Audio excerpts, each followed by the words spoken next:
ಮಹಾಲಯ ಅಮಾವಾಸ್ಯೆದಂದು ಇಂಥ ಗಿಡವನ್ನು ಮನೆಯಲ್ಲಿ ನೆಟ್ಟಿದರೆ ಹಿರಿಯರ ಆತ್ಮಕ್ಕೆ ಸಂತೋಷವಾಗುತ್ತೆ. ಮರಣ ಹೊಂದಿದ ವಿವಾಹಿತ ಮಹಿಳೆಗೆ ಸೀತಾಫಲ, ಅಶೋಕ, ತುಳಸಿ ಗಿಡವನ್ನು ಇಟ್ಟು ಪೂಜೆ ಮಾಡಬೇಕು.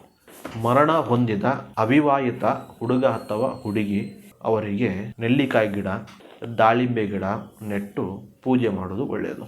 ಮರಣ ಹೊಂದಿದ ತಂದೆ, ಅಜ್ಜ, ಮುತ್ತಜ್ಜ ಅವರಿಗೆ ಅರಳಿ ಮರ, ಬಿಲ್ವಪತ್ರೆ ಮರ, ನೆಲ್ಲಿಕಾಯಿ ಮರ ಇಟ್ಟು ಪೂಜೆ ಮಾಡೋದು ಒಳ್ಳೆಯದು.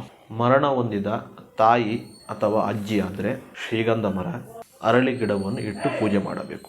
ಯಾರಾದರೂ ಅಪಘಾತದಲ್ಲಿ ಮರಣ ಹೊಂದಿದರೆ ಶಮಿ ಗಿಡ, ಬೇವಿನ ಗಿಡ, ಅರಳಿ ಮರ ನೆಡುವುದರಿಂದ ಒಳ್ಳೆಯದು. ಮರಣ ಹೊಂದಿದ ಮಕ್ಕಳು ಆಗಿದ್ದರೆ ಪೇರಳೆ ಗಿಡ, ಮಾವಿನ ಗಿಡವನ್ನು ನೆಟ್ಟು ಪೂಜೆ ಮಾಡೋದರಿಂದ ಅವರ ಆತ್ಮಕ್ಕೆ ಶಾಂತಿ ಸಿಗುತ್ತೆ.